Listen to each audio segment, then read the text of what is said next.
books, and I have brought on my friend Jason Perez from his channel Shelf Stories, and we're going to talk about Aiden Thomas's Cemetary Boys. How you doing today, Jason? Yo, my peoples, what's up? I'm doing great. It's 8 a.m. We the first thing up, we're gonna we gotta review a book now. So I am ready. I am wired. I had my banana and peanut butter for breakfast. I'm good to go. Totally unplugged. Oh my god. Tells you all we are on the same page. Literally and figuratively. So do you want to give a quick synopsis of what Cemetary Boys is about? So we're going to review it. We're going to do a spoiler-free discussion, and then we'll warn you, and then we're going to talk about spoilers. Yeah, so we'll only go like a minute, maybe a couple of minutes, just to the people who don't know what it is. We want to set you up and answer that critical question: is this worth your time? Whether you pay for it or get it from a library or whatever it is. So, short answer: I think so. Yeah, I think it is worth your time if, and we'll give you the kind of fill in some of the things. So, it is a book about a gay trans boy named Yadriel who is born into the book calls it a brujex community. So brujos and brujas, it is the Latino version of witches. And we say witches and we say, magic, quote, so to speak, especially around the dead. So the book takes place in the setting of Dia de Muertos in Los Angeles. And Yadriel is, what's the best way to say it? So he wants to be a brujo, the community's not letting him. So yeah. It is, it's kind of coming into that tension point, right?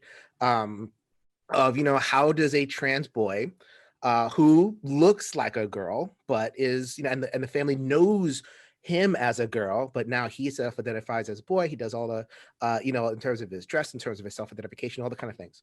So then that is the kind of cultural background of the plot. And then as you move forward, you're going to have hijinks that bring you into that young adult fantasy type thing, because it's Dia de Muertos, so you're going to get spirits. Yadriel, in order to prove that he is a genuine brujo, summons a dead spirit. Junior, what was his name? Julian, there you go. Julian Diaz. And they have adventures. ... So that's where the spoilers come in, right?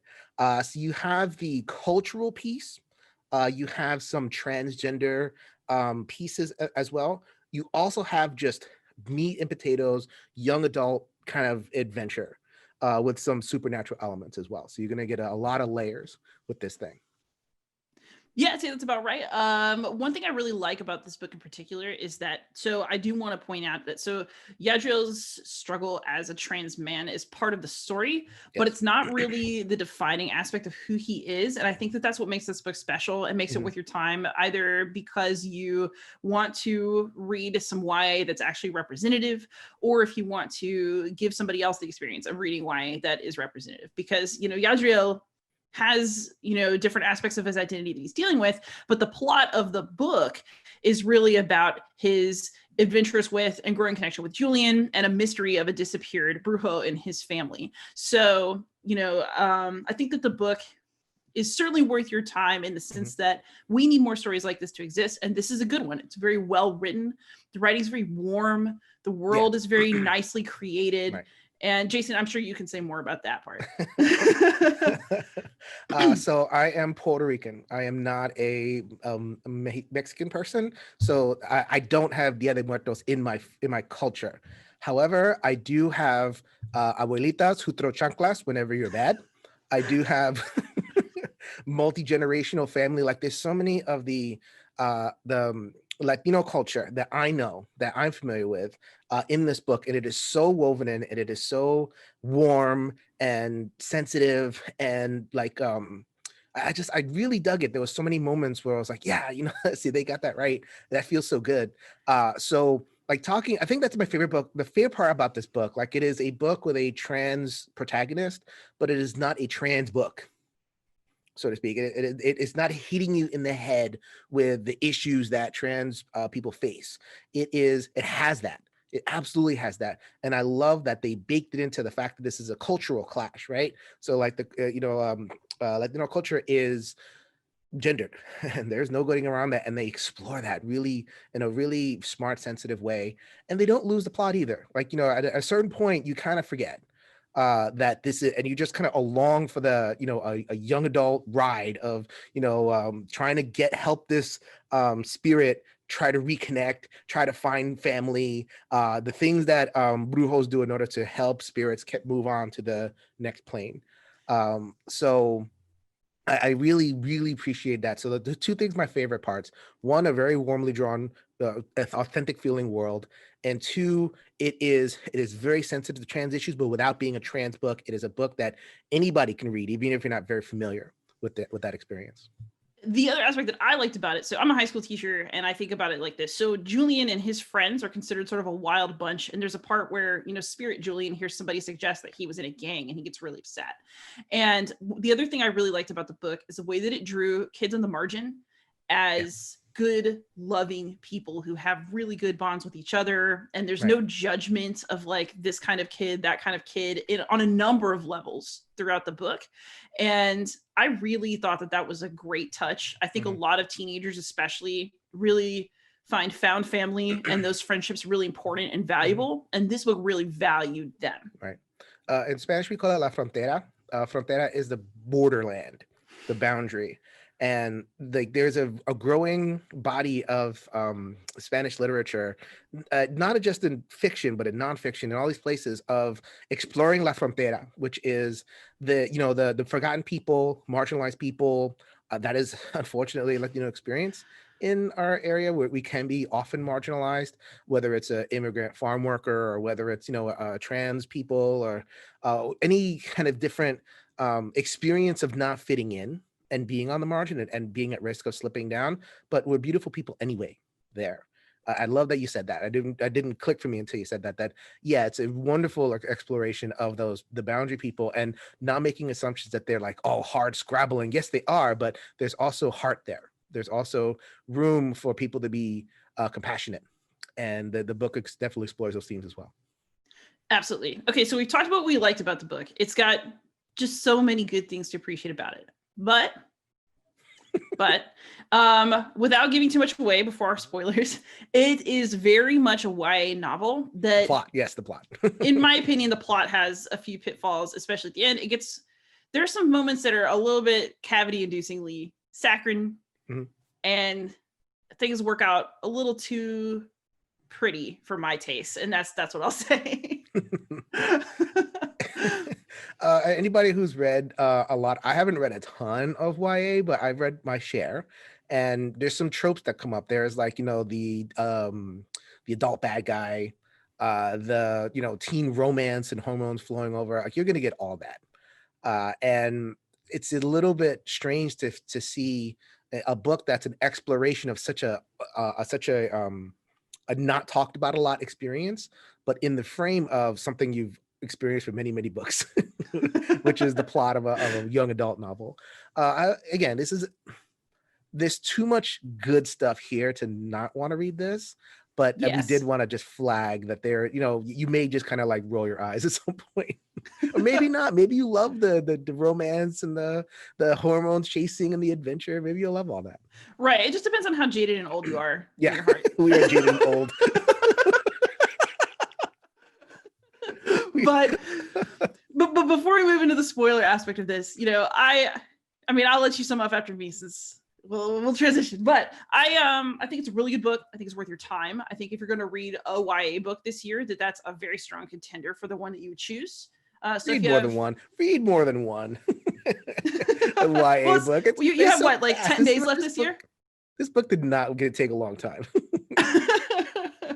Yeah, you could probably read it 3 times between now and 2021. Yeah, right. It would feel better than the vast majority of 2020 because it was actually a good book. So. Yeah, right. But Jason, any final thoughts before we move into spoilers? I think we're good. Now this is it's recommended. Yes, give it a read. So, spoiler alert. Spoilers. Run away. Unless you are a true brujo who can commune with the spirits of spoilers. Need to go. Yeah, I better watch it. I better watch it. Some spirit's gonna show up in my basement. Where's my portaje? All right, so spoilers. Do you want to just go ahead and talk about the ending and just get that out of the way? Oh. All right. Yeah. I'm just gonna go for it. This book was a little too perfect in the sense that, okay, it turns out that Julian the Spirit isn't actually dead. He's just in a space between life and death. So you get this ending where Julian gets to live. Yadriel gets to heroically sacrifice himself and still live. And then his cousin, who is a vegan and refuses to practice traditional bruja healing for various reasons, also manages to pull off some serious magic, save everyone. And there's like a huge romantic, crazy outpouring of joy. And like on the one hand, I appreciate that. It's wonderful. But on the other, like, oh, come on, really? Yeah. When I was talking about YA tropes, there was that one part where Julian is alive, miraculously, goes over to the dying body of Yadriel and goes, "Mi querido! Get away from him, you adults, mi querido!" You gotta be kidding me. This is so lame. But like, I mean, is that, I feel like my teenagers are so jaded that to some of them, this would be lame. I'm not sure. Maybe they just love it. Like, I mean, YA is a challenge because it's hard to review it as an adult, I think. Not at 13 and 14. Like if it's like 17, then yeah, this is going to be a little, it's amazing how much changes in a couple of years. But I mean, I didn't read that as a that old. And I could see like there's, you know, for various reasons, maybe there's a little bit of a kind of like Arrested Development sense of like they're maybe in some ways 14, you know, in their mentality, kind of like because they haven't gotten love, you know, they haven't got, so like that desire in them for like just true unqualified, I love you for who you are, is like just ready to burst out of the seam. So in terms of like a 13 or 14-year-old, that when I have interact with them, I can see that, oh, she's the love of my life, I'm gonna love her forever. You're 13. Yeah, it's got massive first relationship hormone vibes all over it. And and you know, one thing I really like about the relationship that they develop is that Julian and Yadriel really see each other for who they actually are, and they really appreciate each other as people, and that is so healthy and it's so good. That said, if I were Julian's teacher at school, I would first of all be calling him and forcing him to come to school because that is my nature. But I would have been like, all right, that was a great 50 minutes. Please go. Because he's so obnoxious. Like it's like he's described as very lively and full of life. But what this actually means is super temperamental and immature and difficult. And like, again, that's age appropriate. And he is very charming. And it's also Yadriel is the only POV for the most part. Yeah. So through Yadriel's eyes, that annoyance is, you know, like I love her. I think the book does a good job with that in terms of, because I can feel like there are some books who kind of fall into the trap of the kind of like omniscient narrator. Yeah. We're like, okay, let me see things from the everybody perspective, and like, oh, that person is this and that person is that. That person, you know, Yadriel is not into that. Yadriel is looking at the set of his jaw and like how and the cuteness of him. That's what he sees. Yeah, I mean, it's kind of fun to watch Julian morph from annoyance into like babe within like a short period of time. It was two sides of the same coin. It was there the whole time. The other thing that I really did like about the book too is that, so I thought, okay, I didn't necessarily like the climax of the book, but I liked the climax of the book was not Enrique deciding to acknowledge Yadriel's ability. So Enrique is Yadriel's father. Yes. And Enrique is Yadriel's father, and he is the one who, so Yadriel's mother has died. She was supportive of him in his full identity and wanted him to be initiated as a brujo as he felt appropriate. Enrique is holding the process up in the book. And so one of the reasons that Yadriel has a need to have this important moment of his life where he should be supported by his family in secrecy is that he doesn't feel accepted. Other adults in his life are trying to prevent it. And then Enrique realizes what Julian has done, realizes that Lady Death, like who is their goddess, you know, has acknowledged him as himself, and realizes, ooh, I effed up, and is suitably sorry. But like throughout the book, you know, people dead name Yadriel and people misgender Yadriel, and it really pains him. But the climax of the book is not his family turning around, because the turnaround starts before the climax. And I actually thought that was a good choice narratively. That's what makes this not a trans book. It makes it a book with a trans protagonist. Yes. And that you're in for a larger book experience, which I think needs to happen. Like if it's a trans book, it's for a trans community. it's not necessarily doesn't give that access to people who, like, you know, if you're not trans and maybe you've never even heard of it, or like it's only a thing on TV, it's not in your life, you know, you still want you're still familiar with tropes, you're still familiar with being heroic at the end of the day, you're still familiar with, you know, the seemingly nice uncle who turns out is a jaguar priest who is summoning a death god or something. you're, you're not familiar with exactly that, but you know the trope, so it's like it's nice to have something familiar but then have that extra piece in there as a way to make you kind of rethink what you thought was familiar. That's a very, very good combination. One of my favorite parts of the book. Yeah, although I was super disappointed in Tio Catrice. Okay, so yeah. do you want to talk about Tio Catrice's situation? Be the bad guy. There's always a bad. It's the NCIS rule. Someone in the first act is always the bad guy for the third act. It is never somebody external. Of course, and he was the only one. He was the only. What is it going to be? Abuelita. That would have been amazing, actually. No kidding. But no, because Abuelita's like, oh, where are the jaguar daggers? Like throughout the book, and yeah, I mean, you can see it coming, but I don't know. I felt like I didn't totally buy how sympathetic he was, and then how evil he snapped to be. I think there was a huge, like the one to the other, like him all of a sudden becoming like this cartoon mustache twirling, you know, a death god summoner. That was a little bit. Although it's a jaguar, so it has to be more like, wow. I'm joking. Yeah. I'm joking. Liz has to get in one row every video. I don't, but I should start just because it's so embarrassing. That's your cat reference. You have to get one cat reference per video. This video is devolving. Anyway.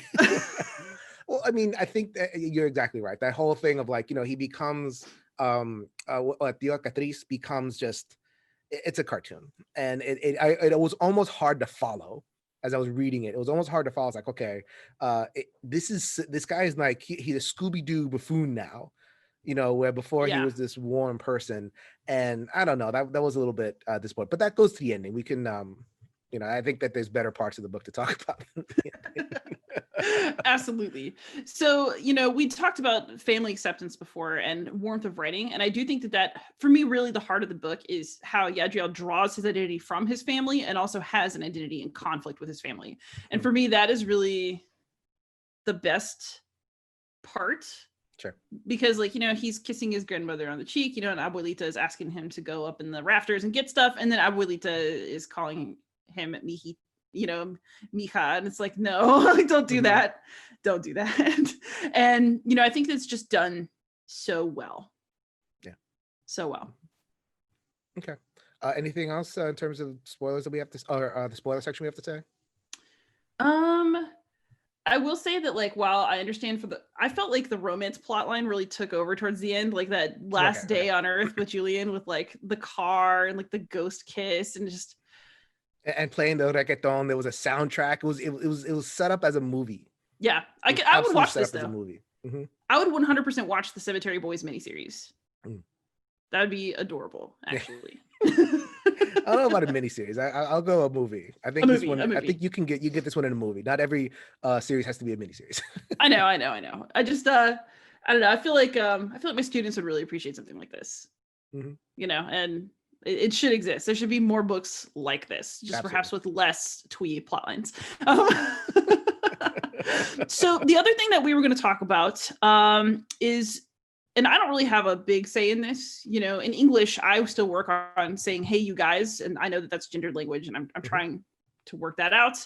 I no longer just casually refer to people as dude, because I feel like if I can change my language to help people feel better, then I want to. But you know, one thing I'm really curious about is, so the way that Yadriel describes his community as the Brujex community, like, would Enrique or would Abuelita use the same term? And then how do we help find like a meeting place, even on the linguistic level? Right. So then, a full disclosure, we recorded this once. We did it once through. I gave my thoughts and I'm like, you know, let me kind of restate this because it's hard to talk about. You know, this is something where, you know, there are hearts at stake. There are, you know, there's egos at stake. There's all these, like, there's emotions at stake. You know, like, which pronouns do we use? What do we call people? That's such an important thing. And I wanted to put it out there. So I'm a psychotherapist by trade, and I work with a lot of, I mean, not a like a ton. I'm not a specialist like in it, but like I have had clients. Um, I'm pretty good at it, by the way, because I've had some people. But I have had people come in who are transitioning. So like, male to female, or female to male, they're experiencing what our field calls gender dysphoria. So like, just this like distress connected with their gender identity because it's not settled. Like they don't just kind of look at their physical selves and conclude a one way or another about their gender. Sex and gender are very, very different. And you learn this in this work.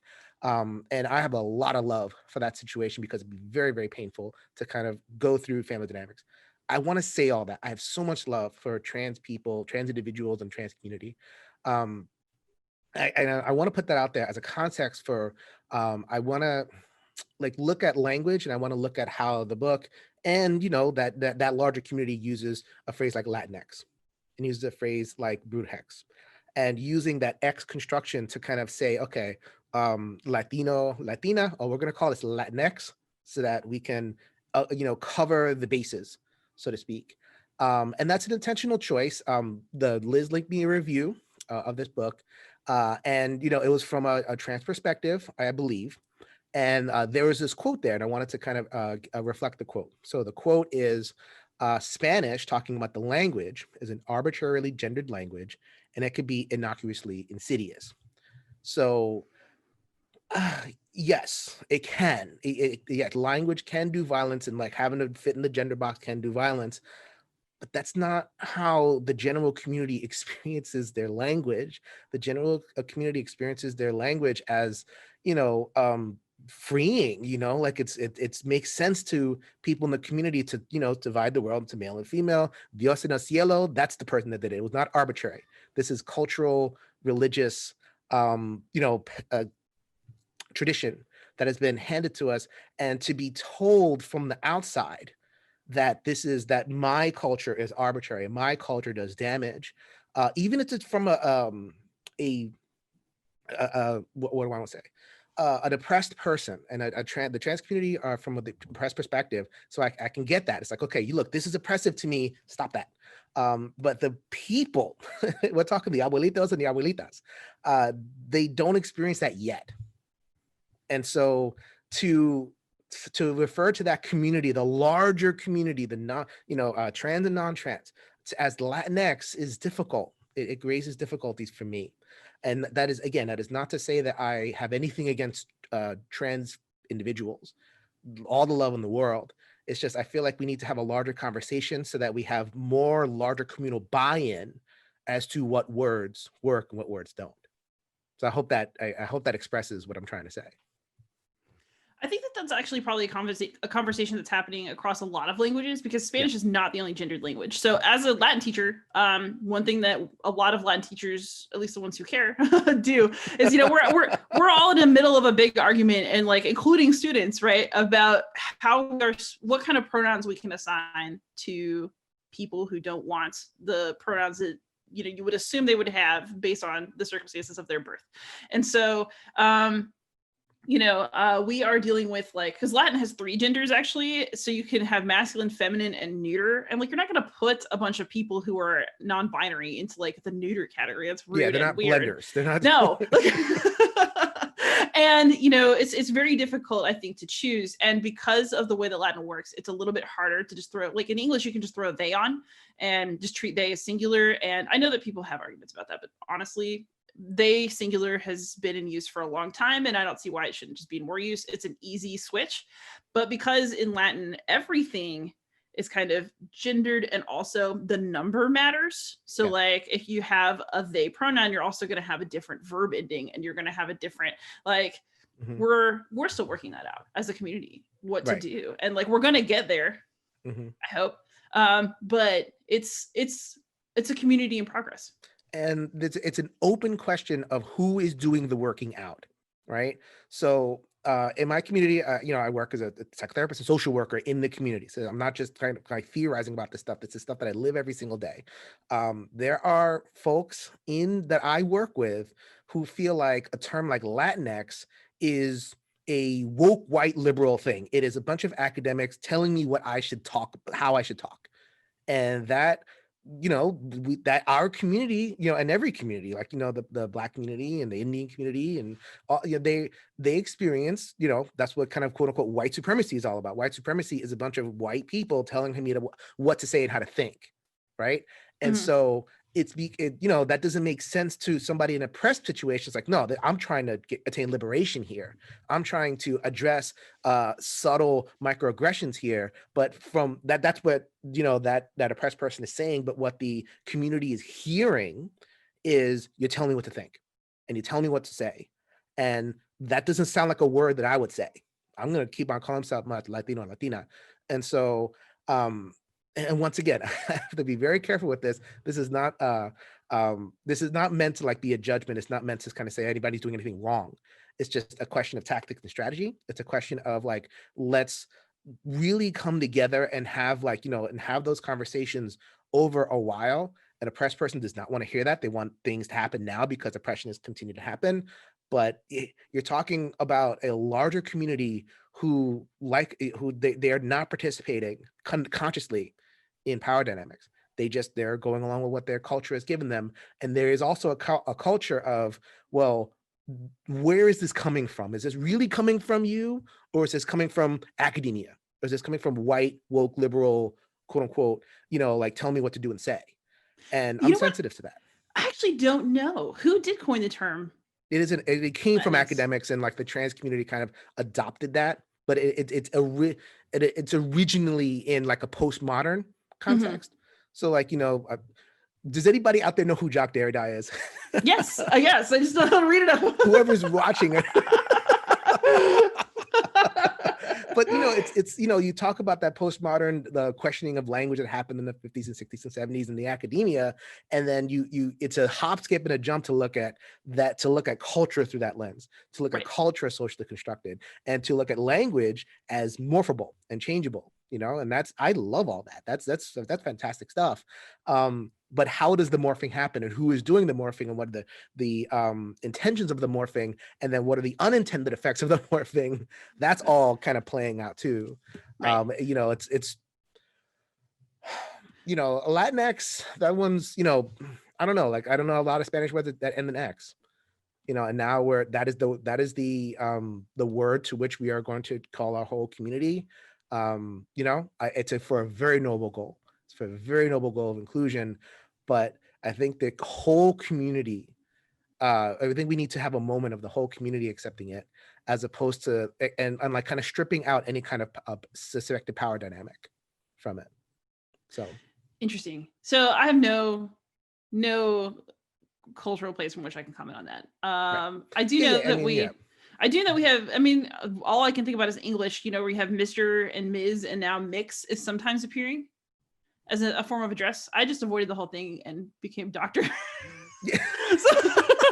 Well, that's how language changes. You try stuff, you put stuff in and then certain stuff will uptake, and then certain stuff will stick. But I also think though that works like Cemetary Boys. So I actually think that the other way that language changes, right, is through common use. So if something becomes common use, it just works. Like, you could say, quit trying to make fetch happen, but plenty of other things do happen, right? So I think that a work like Cemetary Boys, outside of its just pure entertainment as YA, outside of its cultural importance because students will see themselves in it, if more works that refer to Latinx and brujo communities continue to be published by members of the community, then you will see linguistic change. And so I think that that's one of the things that makes Cemetary Boys particularly important, because it's not just a contribution to literature, it's actually a contribution to language and language use, because the book is doing well. People are reading this book. And if there are more that come out and use the same terminology, eventually the kids who are reading the books will pick up the terms. And so what you publish and who gets to see it, I think it has repercussions beyond anything that we can fully understand. And that's why Cemetary Boys is so worth the time and worth the thought. I guess I agree with that. That's how language change. I am not a person that is like a person that says, "Oh, we've said it this way," and like we're coming off the whole doctor thing. Like, what does doctor really mean? Go Yeah, ahead we're and still look up. arguing that one. You're right. But language is a contested environment. I guess my only thing, and I'm perfectly happy with that process. I guess my only thing is, what about the old terms? Are the old terms only bad? Are the old terms only, you know, like exclusionary and power driven and exclusionary? I said exclusionary twice. Are the old terms like really like worth ditching? And the people that are attached to those old terms, what happens with them? Are we just going to say, we'll use this new term, it's better? This is like, human beings just don't work like that. I think change can happen, but I think change happens in genuine conversation and community. And I just, not to say that this book is not doing that. In fact, the book is, you know, is doing that. But just you know, the way that the phrase, I want to take the phrase out of the book, I want to take the phrase away, you know, like that, take it on its own. That phrase is it's contested. I'll just say that I think it's a contested phrase, and I think I want to continue to have conversations. I don't want to make a judgment. I just want to say, okay, let's put a pause on Latinx and really talk about it, and what it really means and what it's really saying. Yeah, and I think that if we think about each other as a community of readers, of thinkers, of, you know, people who are all coexisting, I mean, there's no alternative but to have a good conversation. Absolutely. That's what this is all about, Liz. That's what it's all about. Good conversation. All right. Thank you so much for coming on, Jason. Cemetary Boys, y'all, you should absolutely read it. It is a fantastic piece of YA work, despite its YA-ness. No, I'm playing. Happy reading, everybody. Good, everybody.